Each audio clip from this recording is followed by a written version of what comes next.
Hi friends, நாம் இப்போ இந்த வீடியோவில் எதை பற்றி பார்க்க போகிறோம் அப்படின்னா, தற்போது இந்திய கிரிக்கெட் அணியின் தேர்வுக்குழு தலைவராக இருக்கக்கூடிய அஜித் அகர்கர் மற்றும் தற்போது இந்திய அணியின் கேப்டனாக இருக்கக்கூடிய ரோஹித் சர்மா, இவங்க 2 பேரும் எடுத்த மிகவும் முட்டாள்தனமான முடிவின் காரணத்தினால ஹார்திக் பாண்டியா மற்றும் ஜஸ்பிரீத் பும்ரா இவங்க 2 பேரும் பார்த்தீங்கன்னா இந்திய அணியுடைய தேர்வுக்குழு மீதும் தற்போது ரோஹித் சர்மா அவர்கள் மீதும் கடுமையான கோபத்தில் இருக்காங்க.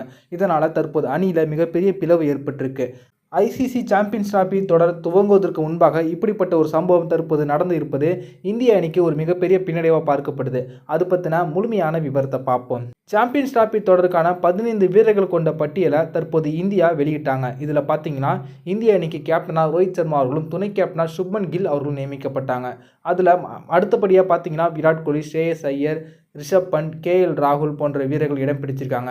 அதே போல் ஆல்ரவுண்டர் கேட்டகரியில் அக்ஷர் பட்டேல், ரவீந்திர ஜடேஜா, ஹார்திக் பாண்டியா, வாஷிங்டன் சுந்தர் இருக்காங்க. பவுலர்கள் அப்படின்னு பார்க்கும்போது குல்தீப் யாதவ், ஹர்ஷ்தீப் சிங், ஜஸ்பிரீத் பும்ரா, முகமது ஷமி போன்ற வீரர்கள் இடம் பிடிச்சிருக்காங்க. அதே போல் ஜெய்ஸ்வாலும் இந்த 15 பேர் கொண்ட ஸ்குவாடில் இடம் பிடிச்சிருக்காங்க. இப்படி இருக்கும்போது இதில் சீனியர் வீரர்களாக பார்த்தீங்கன்னா ஹார்திக் பாண்டியா, ஜஸ்பிரீத் பும்ரா போன்ற வீரர்கள் இருக்கும்போது துணை கேப்டனாக சுப்மன் கில் அவர்கள் நியமிக்கப்பட்டது அனைவருக்கும் பெரிய அதிர்ச்சி ஏற்படுத்தி இருந்துச்சு. இதற்கு முன்பு இந்திய அணிக்கு கேப்டனா ஹார்திக் பாண்டியா இருந்திருக்காங்க. அதே போல ஜஸ்பிரீத் பும்ரா அவர்களும் கேப்டனா செயல்பட்டிருக்காங்க.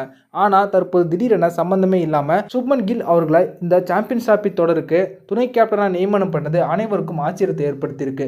இவங்க கடந்த முறை ஐபிஎல் தொடரில் குஜராத் அணிக்கு கேப்டனாக இருந்து அந்த அணி மிக மோசமான தோல்வியை சந்திச்சாங்க அப்படிங்கிறது குறிப்பிடத்தக்கது. அணி தேர்வின் போது கௌதம் கம்பீர் அவர்கள் பார்த்தீங்கன்னா துணை கேப்டனா ஹார்திக் பாண்டியாவை நியமிக்கணும், அப்படி இல்லைனா ஜஸ்பிரீத் பும்ராவை நியமனம் செய்யணும் அப்படின்னு சொல்லியிருக்காங்க. ஆனால் அஜித் அகர்கர் மற்றும் ரோஹித் சர்மா இவங்க 2 பேரும் சேர்ந்துக்கிட்டு சுப்மன் கில் தான் துணை கேப்டனாக இருந்தால் சரியாக இருக்கும், எதிர்காலத்தில் அவர் இந்திய அணிக்கு கேப்டன் வருவதற்கு வாய்ப்பு இருக்குது, அதனால் அவர் தான் துணை கேப்டனாக நியமனம் பண்ணணும் அப்படின்னு சொல்லியிருக்காங்க.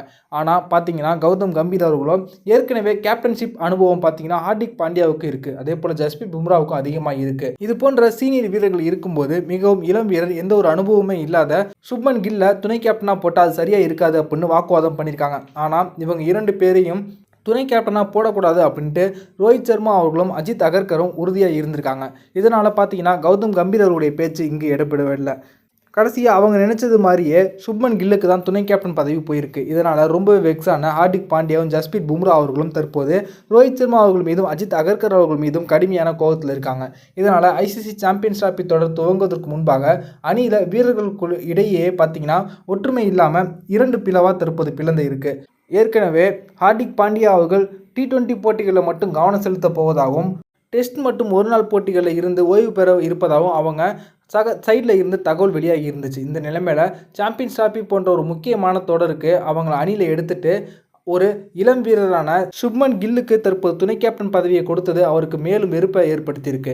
அதே போல் ஜஸ்பிரீத் பும்ரா அவர்களும் அதே நிலைமையில் தான் இருக்காங்க.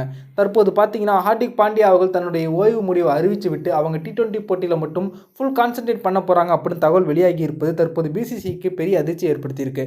இந்த வீடியோ உங்களுக்கு பிடிச்சிருந்துச்சுன்னா லைக் பண்ணுங்கள், ஷேர் பண்ணுங்கள். நன்றி.